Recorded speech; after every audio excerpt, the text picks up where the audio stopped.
Mutu soki akufi, soki olingo yeba kufeli na tina nini, soki ozi kombo na les noms propres, pas le nom de la famille. Le nom de la famille, nde c'est par là sur sali voyage astral, okoyeba mutu akufeli pour la nini. Mais ça moi peut passer pour mutu a dénoncer yango parce que na kati ya royaume astral nyonso ezali caché, nyonso ezali secret.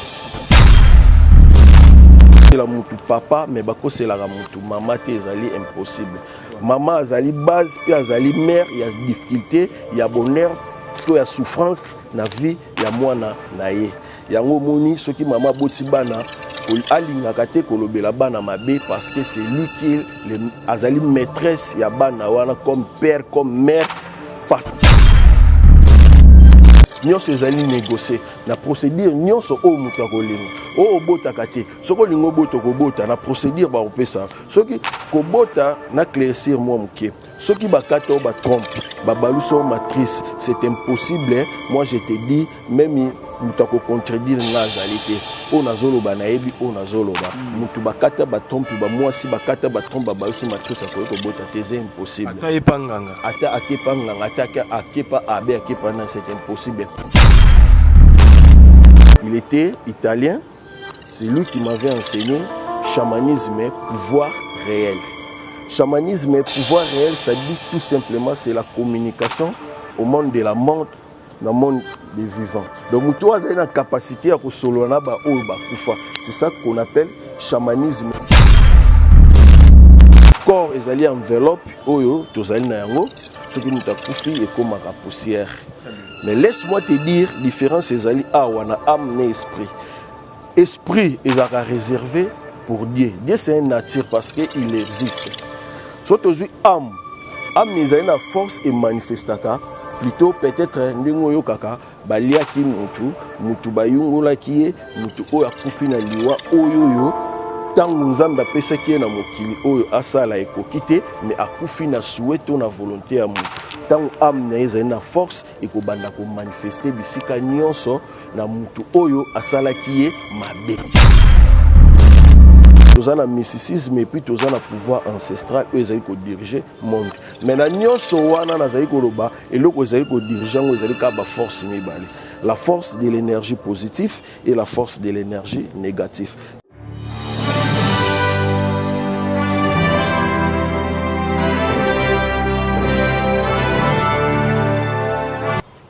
Bienvenue chez nous, mesdames et messieurs, chers amis téléspectateurs. Vous nous consommez à travers le monde sur Équilibre Télévision.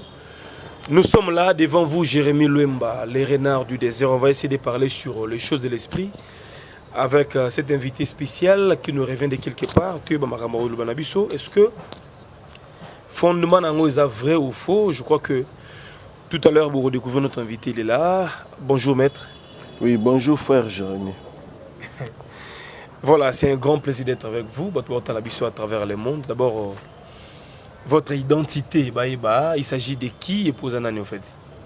Oui, nazali personne humaine comme yo, ndenge batunyo so bazali, mais sauf que eloko ko différencier biso na batu misusu ezakaka niveau spirituel ya mutu oyo azali na yango nde ezali ko différencier biso pona ndenge na leki na plateau na ona linga lobelela. Voilà. Allez-y, baïba, combo et puis outua puis ozanani au fait.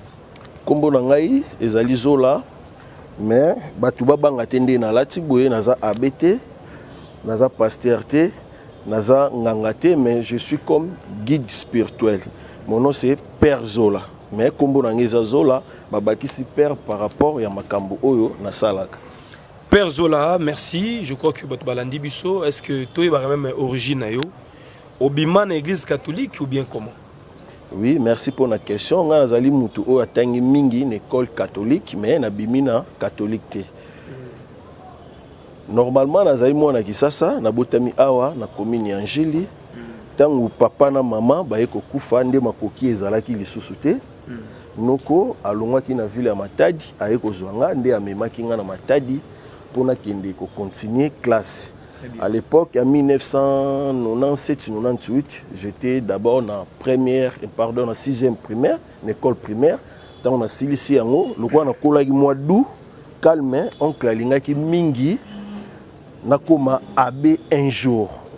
Il y a souhait oncle. Oui, il y a souhait oncle. Il y a une école catholique, un petit séminaire qui me pèse au quotidien 4 babenga ngo Kibula, c'est par là. Na bandai qui na kende ko sala o babengi littérature. Ce qui aussi ici na petit séminaire, ndé batindaka na grand séminaire kuna ndé batu bakomaka abbé. Donc na ici petit séminaire, oncle a transféré ngambala moko directement ce qui au zui ba transférer directement na grand séminaire kuna batu babimaka ba abbé. Grand séminaire on a kendaki ezali na Maïdi qui mpese et pardon qui sent tout au quotidien 4 ba o bayebi mais malheureusement souhait anoko ils allaient qui peut souhait et embêter parce que nzambe ndé ayebi ko tracer destin ya mutu na se na moi oyo tant on a komaki kuna na sala juste 4 mois ya pamba na kati ya Maïdi na grand séminaire na kati ya Maïdi kuna tant on a bandi ko tanga ezalaki na père moko kombone ezalaki monsieur Albert Davici. Il était italien. C'est lui qui m'avait enseigné chamanisme et pouvoir réel. Chamanisme et pouvoir réel, ça dit tout simplement c'est la communication au monde de la mort, dans le monde des vivants. Donc, nous avons une capacité à kufa. C'est ça qu'on appelle chamanisme et pouvoir réel. Mais nous avons chamanisme et pouvoir réel, chaman. Donc, je suis comme un chaman devant vous. Chamanisme, je dirais science topé étude au salaki. Dans un moutou sur la nabatu bakufa. Au bandi musala depuis quand? Bon, musala on a bandi yango pour na comme une expérience et puis pour na zoatan excusez j'en ai si sa histoire. Tangu tozali ko tanga monsieur Albert Davici à lobby nanga frère Zolo pokuna babinga batu ba frère Zola. En tout cas, je vous en prie, nazana marambo fona solo là, on a tenu problème notre solo le soir, place à bisou balé photos dans le calme. Ndé ayeko benganga na point, ayebisinga père Zola, o bande ko lobelanga ezalaki comme voyance spirituelle. Ayebisinga père Zola, azali komona ke bobotami mingi te na famille. Mais ndenge oye ko landa balinema po okoma abbé. En tout cas, pour ngai na moni ezali vraiment bien été parce que un jour seigneur aux la responsable au la famille au botabana pour na ko sala pe famille un jour ezala munene na tunier pourquoi lobi non parce que awa biso na quatre église catholique pour bima abbé ezali ko interdire mutu ko bota te mutu nyoso ayeba mutu nyoso ndenge abotaka. C'est un peu ça pour na kalezala pour mona abbé aboti ezali passe bon je sais pas aujourd'hui parce que ici na kita à proposer chaque jour à proposer après qui moi quelques temps n'aiko accepter aiko pesangai livre au tobengi initiation chamanisme première partie hier temple chamanisme après singango na 4 grands séminaires na bandiko kende cours et puis na tangaka yango na kendaka cours na tangaka yango j'ai fait plus ou moins une année et pardon un mois na ndambo donc un mois na ndambo sili après aiko ebisanga merci pour na première partie, il y a initiation. Maintenant, nous avons copié ça au livre au Babengi, les pratiques magiques, chamanisme, première partie. Aïe, qu'on remettre un livre en tangu, après singango singa na pourquoi et singa to kutana to solo là. Na pourquoi tant on a que na ba bureau na bango place ba ndako la ba salle aïe singa livre oyo avo banda ko tanga ngo fo ozonga bisika outa parce que vous allez ko changer branche, vous allez ko koma en dans dehors plutôt église catholique. Ah ndenge nini mutu oyo afutela nga frère o atininga ana koloba nini ayisinga non ce que nous faisons maintenant c'est du mystique la carte mystique nyon sezali capable puis na facilité à kosala ngo par rapport au tozali kosala et mona na raté mais au fur et à mesure tango ko évoluer nde okoyeba utilité na yango après et kosala 4 mois ekoki na ekobima na zongi na ndaku noko alobate mutu alobate bokilo même mes frères bana oncle batika ko lobate na bandi ko concentrer le premier jour avant de concentrer abimelaki nga en personne donc cela veut dire il a fait la disparition bisika azalaki et puis apparaître na kati ya chambre akomi ko akopesanga enseignement ya pratique magique ya temple chamanisme. Tant que tu as accéléré plus ou moins 5-6 mois, à Zongi, les mêmes accélération de formation, après que tu as société, nazali kozonga bisika na uta aye kotikelanga ce qu'on appelle tambour magique.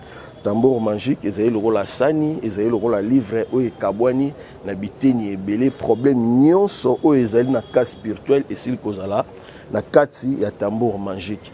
Ezali ki na 503 pages. Bandana banda ko concentrer yango c'est à peine na ekokoma na 501 pages. Yango nde pesinga e faveur na koki pe kozwa batu na banda ko former bango pour que ba koma un jour ce qu'on appelle chaman. Voilà, belle histoire, Père Zola, les chamans. Je crois que Batouba Talabiso, Balandi Bisso, du début jusqu'à la fin, l'introduction, c'est bien dit. Mais, si je comprends bien, yo ok séminaire, parce que c'était le souhait oncle Nayo, Oui. Arrivé là-bas, Père Wana Oya italien a désorienté yo. Oui. Abimiso Libanda église catholique pure romaine. Allez, même aussi on a une pratique mystique au commissaire le chaman. C'est-à-dire qu'on a la capacité de pouvoir, il y a causer même de coopérer na ba mort. Je crois que Bato Balandi Bisso, maintenant il y a quand même depuis au comment initié, ba mort ni déjà au yo solo na bango. Est-ce que ba botu no ba kufa, ozana bande on a fait ba kufa, ou peut ozana bango en communication, ou bien au salarango na ba cimetière ou na ba tombeau ya batu. Nous avons collaboré na bango. Ça se passe comment? Oui, merci pour la question. Tant c'est la communication au monde de la mort, dans le monde vivant au batu bazali na bo moui na kosona batu bazali ko kufa parce que mutu nyonso soki a kufi akomaka esprit. Moi je te dis ce qui est vrai. Na kati ya mutu akomaka esprit tangu mutu akufi. Je m'excuse d'abord, nazonga mwa muke. Nzoto ya mutu nde tozali boye ezali na biloko misato. Ce qu'on appelle corps, âme et puis esprit. Ils ont la moins différence muke par rapport à batu ya ba initiation bazwaka là je sais pas. Nazali koloba na initiation oyo nga na zwa na oyo nazali nango étant que maître spirituel. C'est un peu ça. Corps ezali enveloppe oyo tozali na yango. Ce qui m'a koufi et comme ma poussière. Mais laisse-moi te dire, différence ezali awana âme et esprit. Esprit est réservé pour Dieu. Dieu c'est une nature parce qu'il existe. Surtout âme. Âme est une force et manifestaka. Plutôt peut-être ndingo kaka balia ki mutu bayungola ki mutu oya koufi na liwa oyoyo. Tangu nzambe apesaki na mokili oyo asala ekokite mais akufi na souhaito na volonté ya mutu tangu âme na ezali na force ekobanda ko manifester bisika nyonso na mutu oyo asalaki ye mabe ndengo yokaki mutu ana kufaki azomona na azali ko réclamer liwa na ye parce que akufi na moment te oyo nzambe sengelaki azwa molimo na ye ezali ko telengana na mokili c'est par là nde et ça la moi ma mingi mais nous sommes na capacité à kokanga orienter esprit on a kozong sango bisike ezali tant poser la question comment to solara na esprit ko solara na esprit premièrement na claircir yo ma bien tant tozolo ba sorcier muto abimakalia ka batu tant tozolo ba mystérieux magicien pasteur abbé nyonso ono zali komona ce sont des hommes spirituels. Différence est nini parce que mususu azali ko leka na YouTube na zali ko mona physiquement quand vous voyez yemoko na zala ba problème spirituel na vie na ye ou ezali ko senga fa leka na lavage spirituel biso to benga ngo lavage spirituel so que na christianisme bazali ko benga ngo la délivrance. Différence ezali ka wana mais azali ko lobela spirituel OK un homme spirituel mutu o azali na spiritualité o akoki ko guérir mutu o akoki ko sunga mutu na ba difficulté. Faut que zala ne loko o ba bengi faut yeba nanu faut participer ne loko ba bengi voyage astral parce que nyonso o zali ko mona na mokili et vous allez ko dépendre na kati monde astral. Monde astral c'est quoi? Ezali intervalle ya likolo na ya mabele parce que toza na terre yango ezali na espace et puis le ciel nyonso tozwaka yango kuna. Prenez un exemple mutu akoki kozala na difficulté ya mabota to difficulté ya maladie to difficulté ya likambo ezali ko déranger pona ko sungaye ezali facile mais fukuta na mutu oyo ayebi to azana capacité ya kosala voyage astral parce que na kati ya voyage astral nyonso ezali kuna bolingo bomengo misala protection nyonso o ezali kosalama na monde visible kuna na monde invisible ezali parce que nous tous nous sommes enregistrés dans le monde astral. Dans le monde astral, nous kuna et permettre à mutuazwa asala nyonso o azali na mais comment mutako ko benga ki na zali mutu spiritualité ayebi même pas asala même pas voyage astral. Na katu malobate Père Zola tu as un cimetière mon Congo babenga ngo entre ciel et terre. Espace où on a vide on a ndé ngo babengi le monde astral. Le monde astral. Donc pour enterrer ton cimetière on est dangereux. Place solution se fandi non kuna ba enterrer ka mutu te mutu soki ya kufi na mabe to na malamu na claircir mon pied pour na temps. Via mutu ezalana 3 étapes. Nous avons étape au babengi la naissance. Après une petite voyage parce que ça n'a pas poussé. Nous avons été à 500 ans d'âge. Mais ce que ça les voyage non malamu to mabe ezo dépendre na yo mais yeba ke liwa ezali kozela otobengi la mort netinga mutu nyonso akoleka na kokufa. Mutu soki akufi am na epo ezala na kimia am ya mutu po ezala na kimia et respecter ba principe o nzamba tindela ki ekende ko pema parce que mutu akose revenir encore yango monaka ba famille beleza na ba difficulté ya nini ba difficulté ba lien familiaire za na ba famille yango zo causer ba difficulté na ba foyer pe na ba famille na biso za nini tango kufi na mabe mingi yeba ke loi de karma ça existe parce que ezana d'âge moko ba français ba lobaka tout se paie ici bas ezana likambo moko te ya mabe okoyiko ke futela ngo na likolo parce que tout se paie ici bas nyonso o sali ya mabe tango zali ko sala ngo ozoko nuye karma ozali kotondisa karma na yo ozali kotondisa botutu masumu na nyonso mukolo kokufa tango ko se revenir encore dans cette terre yebake okobotama plus de 7700 fois na mabe oyo botama oyo okufaki na yango ezali komema ba cause ba lien familial na mabote ya bato ba difficulté bato bazali kozoli ba na pasi musale ezali te bazali ko souffrir bazali ko futa loi de karma oyo peut-être être moko pakasongolo azali na famille na bino mabe ya salaka nde bino boye ko bima ba victime bokomi ko subir ba conséquences na yango ndengo yo kakake lien familial ezali mabe oyo batu basala liboso na libota na bino nde ko manifester na kopesa exemple na zana frère moko azali na Allemagne frère wana bazali na problème ya lien familial koko oyo abota ye koko oyo abota papa na bango il était sorcier na kati sorcellerie bazaka na makelemba tangu yo olie koto yo pe bazozela mukolo na yo po pesa bolia koko wana aboyaka kopesa na tour na ye tanga boyi kopesa na tour na ye nde ekomema bazwi nde molimo am na ye tango bazwi am na ye et puis batikali ko maudire famille bana nyonso o boboti bana o bakoya kobota nyonso wana bakobanda kolekaka na mort na après 6 mois après 9 mois après 7 mois après 10 mois après une année famille bandi ko sila ba papa bazali ko tikala bana bazali ko kende nde atamboli na batu ebele nde ay ko kutana nga par YouTube abenga ngai lelo nde nazolo baboye bafandi kimia parce que lien familial mutako ko katango kaka un guide spirituel to muto azali na connaissance ya spiritualité ya haut niveau parce que toza na magie toza na mysticisme et puis toza na pouvoir ancestral où ezali ko diriger monde mais na nyonso wana nazali ko loba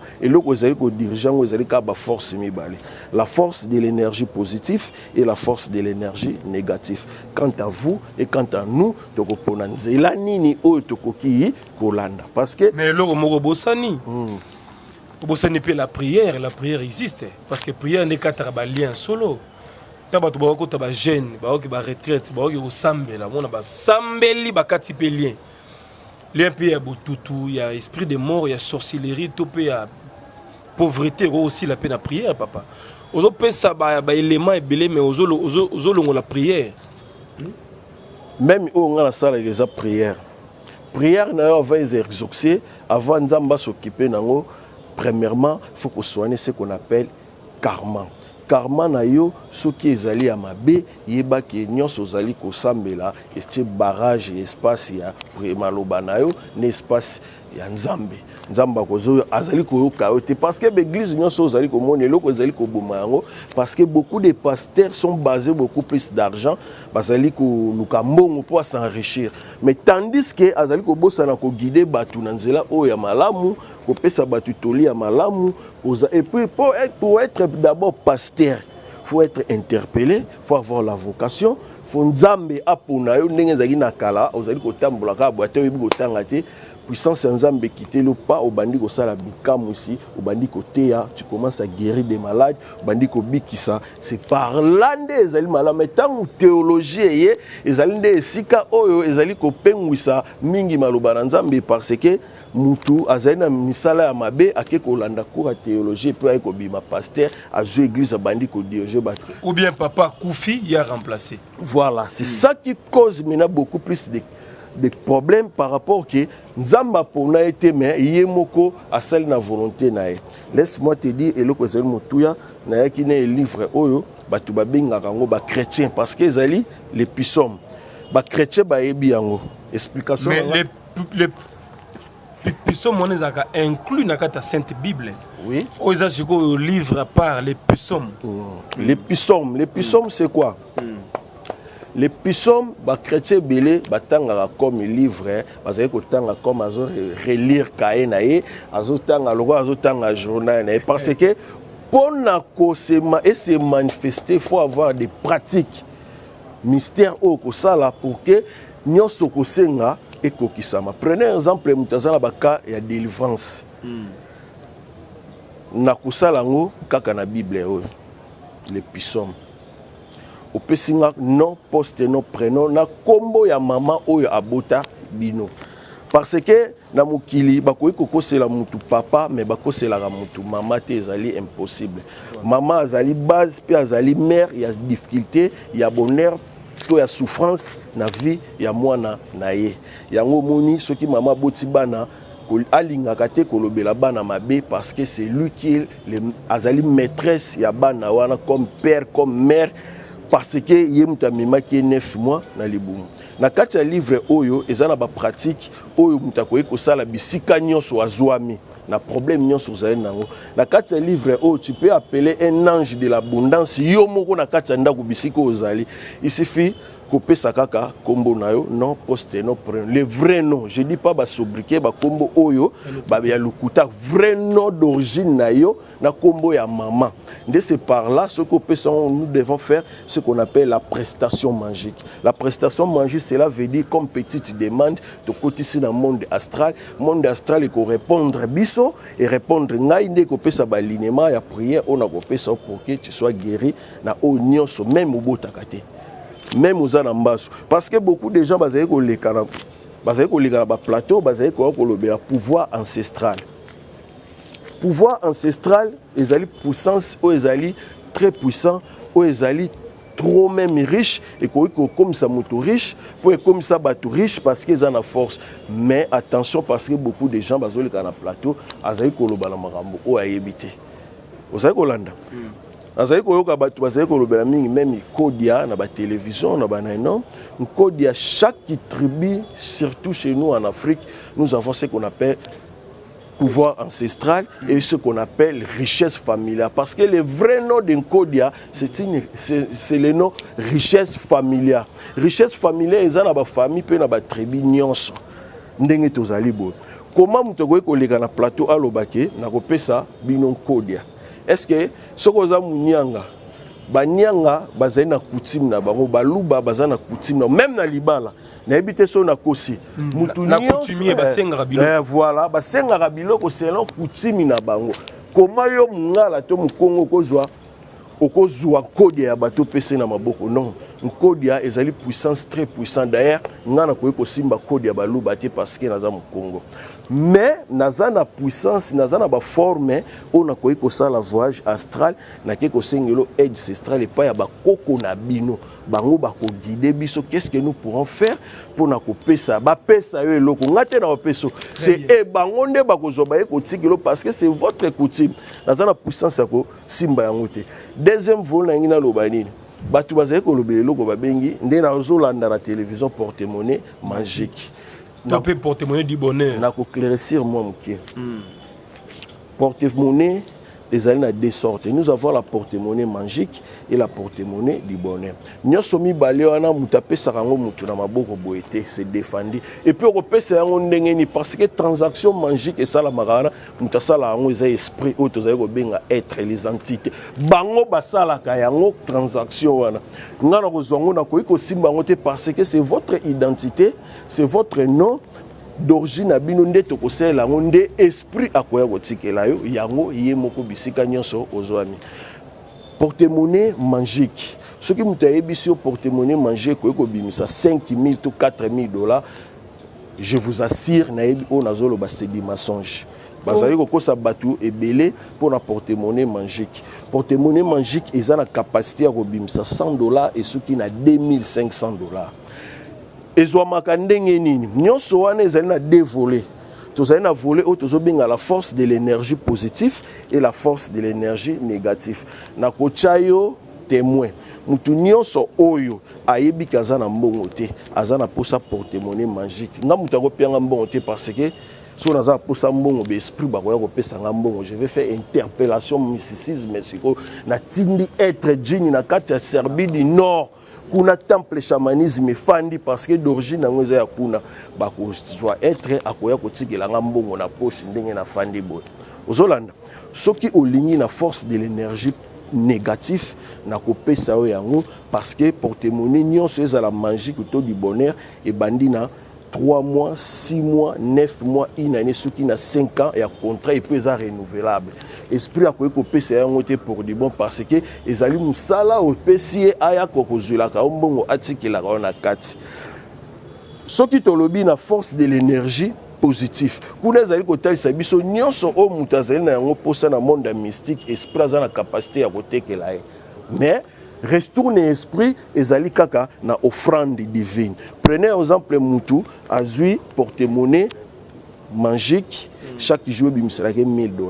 Yeba yango chaque fin du mois oza obligé ya kolongolaka 10% ya mbongo ozali kozwa mikolo nyonso kende na prison, kende na orphelinat, kende na ONG et puis kende na hôpital sunga batu bazana ba difficulté yangwana ba action yangwana nde ekosala opoza na protection divine et ça la o mabete mais soki poza na ona mbongo te na kopesa yo esprit kopesa o mais yeba ki retourner kozala une semaine, 2 semaines, 3 semaines, 1 mois. Tant que esprit, comme la loi, comme la loi de moindre effort, na mutoki esprit, nda komi kozwa aya kopesa ka. Tant que kopesa yo, tant que yepe akosenga, vous serez obligé à kopesa. Ce que kopesa était yango zayo komona beaucoup de gens bazali maboma na nzela, beaucoup de gens bakufi na baliwa o etanga makite nature alobaki ya kokende. Na koloba porte-monnaie du bonheur.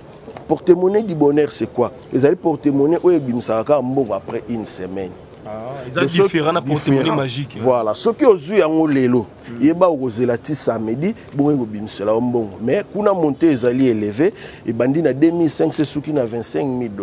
Nous sommes ceux qui posent en bon la force de l'énergie négative, tu coupes ça. Les conditions sont que vous serez obligé, il y a que ça là, où l'esprit va se oui, même vous pouvez sacrifier Moutou. Kuna kutu et ça la rabajete parce que aux autres na loi de moindre effort esprit ndi azali ko pesa yo tant ya ko senga soko pesite directement ko takeyo parce que tala épreuve nango mabuma bazali be na nzela. Troisièmement, nous avons ce qu'on appelle la distributeur magique de monnaie. La distributeur magique de monnaie, c'est quoi? Kuna bandi na 100 000 et ceux qui na 1 million, na 5 millions de dollars. Esprit à ko pesa yo. Voilà na banque. Esprit à ko pesa yo en du coup. $100,000. Et ce qui na 5 millions de dollars. Esprit à couper ça du coup. Bisika nyonso ezali, wana ezali ndeti ndenge batu misusu balobaka. Nguma.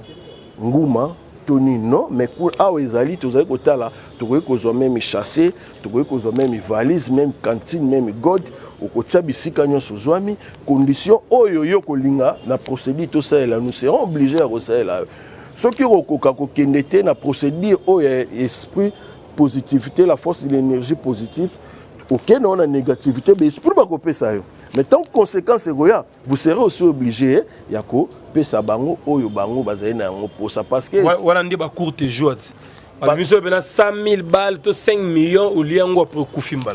Au Koufatin, ceux qui peut-être va signer 3 personnes, vous serez obligés à repayer ça au commis gagnant. Mais ceux qui ont quitté, c'est par l'année et betaka retour na vie ya bato. Tika n'a expliqué clair et loko oyo nazayi koloba parce que naza na maîtrise nango parce que nayebi o nazayi koloba. O nayebité na koloba te. Beaucoup de gens bazali koleka pour na koya ko sala ce qu'on appelle magui. Ce sont des margoulins, trafic. Ce sont des faxeurs, ce sont bateaux bazoya pour intimider. Plutôt na d'ailleurs comme on a mutumsusu la télévision azoya ou ce qu'on appelle ça tiroir magique. Ce qu'on appelle ça portefeuille magique. Laisse-moi te dire, et là nyonso oyo ezali ko ça la transaction mystère ya là babé ya mbongo plutôt babé ngango grimoire. Ce sont des grimoires, c'est pas est-ce que na ko ko même vers on to ko comme ça grimoire par rapport ya ni so to tiango to tenter expérience to bengi être na besoin auto zali na ngo se manifester ça devient directement grimoire même ba tiroir ba o bazali ko ya na ngo bi nous on a mingi ba cercueil on a moi cercueil mukie c'est pour intimider les gens la connaissance spirituelle on a zali na ngo pour na bimisa mbongo ezali ko senga teke funa ya ne loko parce que tant on a ko sala voyage astral na lobaki bomengo bozwi libala nyonso ezali réservé na kata monde astral kuna na monde astral nyonso ezali négocier na procédure nyonso o mutu akolinga o bota kate soko lingo boto ko bota na procédure ba opesa soki ko bota na claircir moi muke soki bakata o ba trompe ba baluso matrice c'est impossible hein? Moi je te dis même mutu ko contredire ngazalité o nazoloba na yebi o nazoloba mutu bakata ba trompe ba moi si bakata ba trompe ba baluso matrice ko bota c'est impossible ata epanganga ata akepanganga ata akepa abe akepa na c'est impossible parce que berceau o esimaka mutu o esala ke conserver ezalité mais sauf que ce que ça na ba cas spirituel mutu peut-être azali ko triquer to problème familial to problème ni c'est par là esprit akoyi ko bikisa ye prenez exemple mutu azali na mbasu mutu muso azala mbasu azali lobaki akobikisa na bato bazali na mbasu mais tika na yebisa yo lobaki ezala ba infection ebetiye nde okoki kotia likase esungi mais si soki ezali na cas spirituel on va commencer d'abord traiter ça spirituellement kolongola esprit wana et puis neti na ngana kotinda aller prendre les antibiotiques pour na ko guérir ce ko pota parce que la force place divinité o linga ko sa mabe et si to kangi yango mais na zota mutona matiti akobikisa la mbasu ezana molimo. C'est du mensonge. Voilà. Oui. Père Zola, je pense que aujourd'hui vraiment temps à expliquer plusieurs faits, plusieurs réalités parce que tous yo capé moins belé. Oui. Plusieurs théories, mais au fond, il n'y a pas aussi une solution. Oui, oui. Mais je pense que aux enseignants, aux amotos, un petit séminaire, grand séminaire, j'approuve que vous êtes un intellectuel chevronné. Oui. Parce que au quotidien sciences occultes nakati, mais quand même l'explication est claire. Ça c'est bien. Nous courons derrière les temps, mais tout toucher point haut, c'est aussi capital. Tout dans le monde est vivant, est mort, hein, parce que les spécialistes communiquent même dans bango. Bien que na tout nio, ba mort ni haut de sur na bango, au tergiversé. Attendez. Je vais y arriver. Je vais y arriver. Mais l'eau quoi souka peut-être tout le baboye. Cela m'échappe d'ailleurs. Voilà, tout le monde est mort, mort, moi mingia ouais, ba comédien. Oui oui. Bazokoufa ebele, il y a aussi plusieurs prophéties. Il y a prophète moi les cabinets et nazo mona au moins faut pas koufa 10 comédiens au cours de cette année. Nazo mona ba comédien muso bino na mona qui esprit comédien na morgue na ça qui boy. Est-ce que ba mort on a ba comédien spirituellement est-ce que yo ba esprit yo invokaka. Au moni nini devant yango. Est-ce que ba okoufa lui mongo normal ou bien ezali conséquences kaka ya biloko bazo ki na ko toucher. Oui, ils allaient presque beaucoup plus ezali conséquence ya biloko o bazali ko kende ko toucher. Pourquoi na lobi bongo? Omoni na monde astral. Voilà. Kuna nyonso ezalaka na liwa.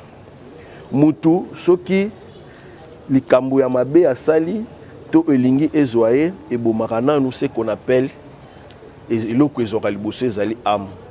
Et si ebomi spirituellement, et si on enveloppe ya pamba ya corps, ozali kotambola, ezali kozela mukolo oyo ba programma qui peut être bazwa corps o etikali parce que etikali ndenge na kikongo baloba ki vovolo ya pamba. Le etikali lokola linzanza ya pamba, mais biloko nyonso ya kati si baliaki, mais bambale yango batiki yango ezala na po muta kansande ezali boîte de conserve. Or que si baliaki na bango yango. Voilà, ba comédien. Ba comédien. Tant bazali ko kufa ezali biloko bazali ko luka bazali ko courir ming na ba force de l'énergie négative pour na succès to pour na oyo pour na ko gagner. Mais laisse-moi te dire na nyonso auto lukaka to kende ming na force de l'énergie positive pour nezaka na condition ngo ezali ba offrande. Mais tant on peut azali ko kutana na n'importe muto azali ko pesa biloko ezali na ba courte vie yeba yango tango ozali kokufa âme na yo eke kofanda te bisika oyo nzambe areservaki ba âme ezala eke kotelengana na astral eke kosouffrir na astral tango kopesa nzambe kanda faire revenir yo na mabele nde c'est par là ozali komona ba cause eza ebele ba difficulté na ba vie ya bato bandeko na ngai totika kolanda nzela ya mabe tolanda nzela ya malamu po te na nzela ya malamu o nazali kolobela nayebi o nazali kolobela parce que ngande naza boye kokufa na ngai muto mokela ko ikomeka te sauf la nature ndenge a programmaki mukolo o na kotika mabele parce que c'est la loi de la nature, nous tous nous mourons. Et loko eza important na mokili yeba ko bom ko soigner loi de karma na yo pour que un jour aux ala bénéficiaire na royaume réservé et pas nzambe parce que jusqu'aujourd'hui so na yebisio enfer na ciel ezali ko résister non te to ezali ko résister okoki kondima to ko na efungwami te enfer okoki kondima to okoki koboya mais laisse-moi te dire il y a une place qui est à réserver ici ka oyo mutu esprit ya mutu ko fanda poteza na kimia soki ezalaki na nzela ya malamu soki atambolaki na malamu na bomoi na ye pona kozala plus gourmand te na maloba conseil type na kopesa place nyonso ozali kokende kende tunaye vous utilisez quelle énergie ce que ezali négatif nazali ko conseiller bino botika parce que tout est vanité tu peux être plus que Kabila aujourd'hui mais yeba qu'il aura un jour okobeta mukongo kaka na mabele parce que yango nde ezali final mais tant vous avez kokena bonne voie la force de l'énergie positive je vous assure ozala ozanani un jour bomoi na yo âme na yo et ko revenir plus de 7700 fois na ndenge ya malamu pour tes familles ezala malamu. Voilà, merci beaucoup Père Zola. Nous voici arrivés lentement et sûrement vers la fin de cette émission. Clin d'œil spécial à tous nos partenaires, le conseiller Papa Philippe Kabouikou na Fribourg, na Switzerland, Doucouré Immortel, Motema Gigi Kintsumba na Berne. Je vois également le vieux maître Siza Souka, ma puissance amie qui est le père spirituel, mais également le vieux Gérard Sadam, le véritable manquinier, moi à Manchester, na Kinshasa. Nous sommes de cœur avec vous. Merci à maman Claudine Elouye depuis Kinshasa. Maman Fifi Longo à Londres, Ferro Sefoutila de Bundes, Luizombala de Madrid, je n'oublierai jamais. De Chris Konde, un bon tonton à Paris, ma Pauline Chakou, vous a tellement ébélé à nous capter. Merci à Joël Moulongue qui est le juif noir à Birmingham. Le couple Batombo Bobo et sa femme Lami Bekanto à Londres. Vous êtes également des milliers à nous capter du jour au lendemain sur Équilibre Télévision. Abonnez-vous massivement. Maintenant, nous sommes arrivés à la fin. Mais où a Koufio Diana, oui, qui est? Parce que ils ont un prophétesse mort le qui non amoni Diana en enfer. A ebisi que non bolé la té nzamba zunga parce que orgueil nanga na mukina go souffrir na maladie AVCT fa na ki no pe mai konso. Est-ce que Diana okuta ne pe na monde na bino ba mort Diana makila. Na kati astral mutazana capacité ya koyeba muto akufi pour na nini. Soko sali voyage astral na identité na e soki asali yango akoki pe koyeba. soki asali yango je dis je ne comprends rien jusque là na lobi boye mutu soki akufi soki olingo yeba kufeli na tina nini soki ozi kombo na le nom propre pas le nom de la famille le nom de la famille nde c'est par là so sali voyage astral okoyeba mutu akufeli pona nini mais za moi pe pasi pour mutu a dénoncer yango parce que na kati ya royaume astral nyonso ezali caché nyonso ezali secret. Mais on a église on a bagé na moni diana na faire aussi prophétesse Siaramboyo. Gloire na nature soki eza ya solo. Nako pona ko silsa. Mutu o akoki kozala intéressé parce que na benga batute. Mutu azaite o akopesa ngai mbongo. Si j'ai besoin d'argent et si na lobaki na na capacité ya kosala une forte prière siko na sali pe transmission pe na sali en voie spirituelle na être azu o azali nango posa ko pesa nga yango parce que na yango na vivaka so da mimi on a matadi batu bazali baebi j'ai de belles maisons j'ai de belles voitures aux riches parce que un nom mystérieux ko eza pauvreté oyo asala ka voyage astral parce que nyonso eza réservé na kati ya monde astral. Numéro contact eza affiché na ba écran na bango mais rappelez bango pour une meilleure audition. Mon numéro c'est plus 243 89 24 155 et puis 91 à la fin, plus 243 89 24 155 91 à la fin. Gloire au Seigneur. Tout linga mingi kokende na bonne voie, tout tika kolanda nzela ya mabe parce que tout est vanité et loko o eko pesa mutu royaume au ciel ndenge ba chrétien ba lobaka ezalité mais moi je sais et loko o ekoki ko mema mutu na lieu réservé ndamba bongisa pona mikolo oyo ye alingi ezali place oyo muta kokende o atambolaki na bosolo o atambolaki na mabete o a contacter nga na bandela encore numéro plus affiché OK problème té merci beaucoup. Voilà, merci Père Zola, ex je dirais ex catholique, ex prêtre, ex abbé, un homme mystérieux, guide spirituel. Je crois que l'homme s'est exprimé librement à travers notre micro Bandeko Botali biso de partout. C'est à vous de juger. Moi, c'est Jérémy Louemba, les Renards du désert. Merci à tout le monde. À nous revoir prochainement. Merci à celui qu'on appelle les célèbres Dienzundu na Washington. Les célèbres Dienzundu na Washington. Bye bye. Bye bye.